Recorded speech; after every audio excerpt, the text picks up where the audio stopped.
अस्सलाम वालेकुम। आज मैं आपको बताऊंगा 7 ऐसे पॉइंट्स के बारे में जिन पर अगर आप अमल करते हैं तो रमज़ान में लाजमी आपका जो वज़न है, जो फालतू वज़न है वो कम हो जाएगा। Welcome to our channel natural health and homeopathy, जहां हम आपको बताते हैं कि किस तरह आप कुदरती और आसान तरीकों को इस्तेमाल करते हुए अपनी ज़िंदगी को सेहतमंद अंदाज में गुजार सकते हैं। तो आज हम बात करेंगे रमज़ान में वज़न कम करने के बारे में। रमज़ान में जब रमज़ान शुरू होता है तो हम ये फ़र्ज़ समझ लेते हैं कि हमने जो-सा है वो बहुत ज़्यादा खाना है और काम बिल्कुल नहीं करना है, जिसकी वज़ह से रमज़ान के ख़त्म होने तक जो हमारा वज़न है वो अमूमन बढ़ जाता है। लेकिन जो हमारा गोल होता है रमज़ान के शुरू में वो ये होता है कि हमने रमज़ान में इस दफ़ा तो हमने रमज़ान में वज़न कम करना ही करना है। लेकिन जब हम ईद के ऊपर अपना वज़न देखते हैं तो हम कहते हैं कि लो जी, ये तो फिर बढ़ गया। तो अब मैं आपको बताऊंगा वो 7 पॉइंट जिन पर अगर आप अमल करते हैं तो इस साल रमज़ान में आपका वज़न लाज़मी कम हो जाएगा। इसमें जो पहला पॉइंट है वो ये है कि आपने इस साल रमज़ान में एक्टिव रहना है। सहरी करनी है, सहरी करने के बाद आपने अपना जो दिन है वो आपने बिल्कुल नॉर्मल दिन की तरह गुजारना है। बिल्कुल ये नहीं करना है कि मैंने रोज़ा रख लिया, मैंने कुछ नहीं करना है, मैंने बस लेटे रहना है, मैंने सोए रहना है, मैंने कोई काम नहीं करना है, नहीं तो मुझे रोज़ा लग जाएगा, मैं थक जाऊँगा। ऐसे नहीं करना है। अगर आप एक्टिव रहते हैं, अपनी नॉर्मल रूटीन के मुताबिक चलते हैं, तो आपका जो 15 घंटे 16 घंटे का फास्टिंग टाइम है जो वो खाली पेट में चलेगा, उसमें आपकी कैलोरीज बर्न होंगी और आपका वज़न जो है वो लाज़मी कम होगा। इसमें एक और चीज़ आपने करनी है, अगर आप कोशिश करें तो आप इफ्तारी से कुछ देर पहले हल्का-फुल्का वर्कआउट कर लें, थोड़ी-सी वॉक कर लें, थोड़ा-सा स्ट्रेचिंग कर लें, अगर कर सकते हैं तो। अगर आपको लगता है कि नहीं ये नहीं हो सकेगा तो कोई मसला नहीं है, इफ्तारी के बाद सोने से पहले थोड़ी-सी वॉक कर लें, थोड़ा वर्कआउट कर लें, तो वो भी फ़ायदेमंद रहेगा। लेकिन अगर आप पूरा दिन एक्टिव रहते हैं और रोज़े के साथ और अपनी सारी रूटीन जो होती है उसको नॉर्मल चलाते हैं तो आप लाज़मी आपका वज़न इंशाल्लाह कम हो जाएगा रमज़ान खत्म होने तक। दूसरी जो इसमें चीज़ है वो ये है कि आपने अपने जिस्म के अंदर पानी की कमी नहीं होने देनी। अब पानी की कमी नहीं होने देने से मुराद ये है कि आपने सहरी में भी पानी पीना है और इफ्तारी में भी पानी पीना है। मतलब ये नहीं है कि आप कहें कि जी सहरी में पी लिया था, अब इफ्तारी में नहीं पीना, या इफ्तारी में पी लूँगा तो सहरी में नहीं पीना। और पानी से मुराद मेरी पानी है, उसमें वो शरबत नहीं है जो हम सहरी के अंदर रूह अफ़ज़ा बना के पीते रहते हैं। तो आपने कोशिश ये करनी है कि अगर आप गर्म इलाकों में रहते हैं तो सहरी के अंदर भी आप कम से कम 6 से 8 गिलास पानी पी लें। जल्दी टाइम से उठें, आहिस्ता-आहिस्ता करके थोड़ा पानी पीते-पीते तो इतना पानी पी लें। और अगर इसी तरह जब आप इफ्तारी करते हैं तो उसके बाद इफ्तारी में भी थोड़ा पानी इफ्तारी के साथ पी लें, थोड़ा-सा पिएँ, बहुत ज़्यादा ना पी लें। लेकिन उसके बाद थोड़ी देर बाद इफ्तारी के फिर आप रात को सोने तक जो है वो बार-बार पानी जो है वो पीते रहें, तो आपकी जो पानी की ज़रूरत है वो पूरी रहेगी। तीसरी जो चीज़ आपको करनी है वो ये है कि आपने चीनी का इस्तेमाल कम कर देना है। रमज़ान आता है, हम लोग क्या करते हैं, हम लोग सहरी के अंदर लस्सी बना रहे हैं, मीठी लस्सी पी रहे हैं और इफ्तारी के अंदर रूह अफ़ज़ा चल रहा है या दूध सोडा चल रहा है, शरबत चल रहे हैं, जूसेस जो पैक्स के अंदर आते हैं वो पिए जा रहे हैं। तो चीनी का जो इस्तेमाल है वो बहुत ज़्यादा बढ़ जाता है। चीनी जो होती है वो जैसे ही उसका आप इस्तेमाल बढ़ाते हैं तो वो आपका वज़न जो है बढ़ाना शुरू कर देती है। तो चीनी का इस्तेमाल आपने कम करना है। आपने लस्सी पीनी है, नमकीन पी लें। आपने शाम को स्पंजी बनानी है, नींबू पानी बनाना है, नमकीन बना लें, फिक्का बना लें। अगर चीनी डालनी भी है तो वो थोड़ी-सी डाल लें, लेकिन कोशिश करें कि चीनी का जो इस्तेमाल है वो इस रमज़ान में टारगेट करके उसको मिनिमम कर दें, बहुत कम कर दें। जो चौथी पॉइंट है वो ये है कि आपने अपनी नींद पूरी करनी है। ये नहीं करना है कि रूटीन की तरह रात को देर तक जाग रहे हैं, लेकिन सहरी के लिए तो जल्दी उठना ही पड़ेगा, तो वो जो नींद है आपकी वो कम हो जाए।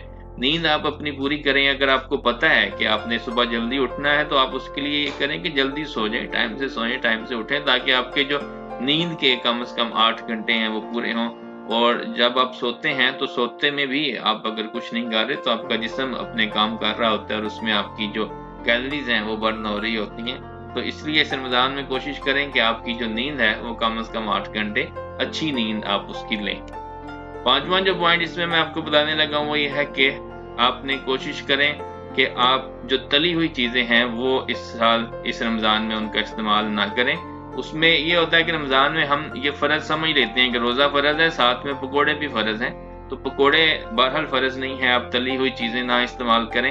अगर आपने पकोड़े खाने ही हैं या चिप्स खाने ही हैं तो आप एयर फ्रायर का इस्तेमाल कर लें, उसमें बना लें, आप ओवन में बना लें, लेकिन आप जो तली हुई चीज़ें हैं उनको इस्तेमाल ना करें। उससे एक तो आपकी कैलोरीज बढ़ जाती हैं, दूसरा आपके मैदे के ऊपर भी वो बोझ पड़ती हैं और आपका जो मैदा है वो फूल जाता है और आपका पेट जो है वो बाहर निकल आता है और वो आपका पेट मोटा मोटा लगने लग जाता है। तो इस वजह से अगर आप तली हुई चीज़ों को अवॉइड करेंगे तो आप अपना जो रमज़ान है उसके एंड तक वेट लॉस का जो आपका गोल है उसको आप हासिल कर सकते हैं, उस तक पहुंच सकते हैं। छठा जो पॉइंट है वो ये है कि सहरी नहीं छोड़नी है। जैसे मैंने आपसे कहा है कि टाइम से सोएं, टाइम से उठें। होता ये है कि देर तक जागते रहते हैं, खाते रहते हैं, कुछ ना कुछ जंक फूड्स कोई अला बला खाते रहते हैं और फिर जब सोते हैं तो थोड़ा सा टाइम सोने को मिलता है और सहरी के टाइम उठा नहीं जाता। फिर देर से उठ के जल्दी जल्दी बस थोड़ा सा पानी पिया, एक आधा को लुकमा कोई चीज़ खाई और साथ ही रोज़ा रख लिया और इस तरह वो नहीं करना है आपने। जब आप इस तरह करते हैं तो आपका जिस्म जो है वो थकावट की तरफ जाएगा, लेकिन वो आपकी एनर्जी को कम करेगा, लेकिन आपकी जो कैलोरीज हैं उनको वो बर्न नहीं करेगा, उसको वो अपनी तरफ जमा करने का शुरू कर देगा और वो कहेगा कि मुझे लगता है कि मुझे कैलोरीज की कमी हो रही है, मुझे खुराक कम मिल रही है, इसलिए मुझे अपनी खुराक बचानी है। तो फिर वो आपका को कमजोरी महसूस होगी, लेकिन आपका जो वजन है वो कम नहीं होगा। तो आपने सहरी नहीं छोड़नी है, सहरी आपने करनी है, प्रॉपर करनी है। प्रॉपर सहरी का मतलब है, जैसे मैंने आपको एक सहरी की रेसिपी दी थी, इसमें आप एक हेल्दी सहरी बना सकते हैं। आप फ्रूट्स, दही और जो इस तरह की चीज़ें हैं वो इस्तेमाल कर सकते हैं। तो वो सहरी करनी है। सहरी के अंदर बहुत ज़्यादा भी नहीं खा लेना कि आप कहें जी मैंने 5 पराठे खा के रोज़ा रखना है, वो भी नहीं करना है। कैलोरीज की लिमिट के अंदर रहना है आपने, जितनी आपकी कैलोरीज की ज़रूरत है वो आपने पूरी करनी है, लेकिन वो हेल्दी और जो सेहतमंद और जो कुदरती चीज़ें हैं उनके ज़रिए करनी है। तो अगर आप ये करते हैं तो ये भी आपके लिए बहुत फ़ायदेमंद रहेगा। सातवां और सबसे अहम मैं समझता हूँ पॉइंट है वो ये है कि चबा कर खाना खाएं। अगर आप अपने खाने को चबाते हैं, कम से कम 30 दफ़ा एक लुकमे को आप चबाते हैं, तो आपका जो खाना है वो बेहतरीन तरह आपके जिस्म के अंदर जज़ब होगा। उसके कई फ़ायदे हैं। उसमें एक फ़ायदा ये है कि जब आप खाने को ज़्यादा देर तक चबाएंगे तो उसमें आपके मुंह का जो सलाइवा है, जो एंजाइम्स हैं, वो उसके साथ शामिल हो जाएंगे, वो ज़्यादा शामिल हो जाएंगे और वो हाजमा आपका अच्छा हो जाएगा, पेट पे बोझ नहीं पड़ेगा, आपका पेट में फूलेगा नहीं, पेट मोटा नहीं लगेगा। दूसरा उसका फ़ायदा ये है कि आपको मैदे में जलन नहीं होगी, क्योंकि जो आपका सलाइवा है उसकी जो नेचर है वो ये इस तरह की होती है कि वो बेसिक नेचर होती है, वो मैदे की जो एसिडिटी है उसको मुतदिल इतदाल में ले आती है। तो अगर आप ज़्यादा देर चबा के खाएंगे तो आपको मैदे में जलन, एसिडिटी नहीं होगी। तीसरा उसका फ़ायदा ये होगा कि जब आप इसको ज़्यादा देर तक चबाते हैं तो आप फिर कम खाना खाते हैं। जब आप जल्दी जल्दी नवाले अंदर फेंकते हैं तो फिर आप ज़्यादा खाना खा लेते हैं। तो वो भी आपको ये फ़ायदा है कि जब आप चबा चबा के खाएंगे तो आप कम खाना खाएंगे और आपका जो मैदा है और जो आपकी जो कैलोरीज हैं, दोनों चीज़ें इतदाल में रहेंगी। मैदा भी ठीक रहेगा और कैलोरीज की लिमिट भी अंदर अंदर ही रहेगी और आपका जो वो ज़्यादा खाना जो आप खा लेते हैं वो भी नहीं खाएंगे आप, और आप खाने को एंजॉय भी करेंगे आराम आराम से।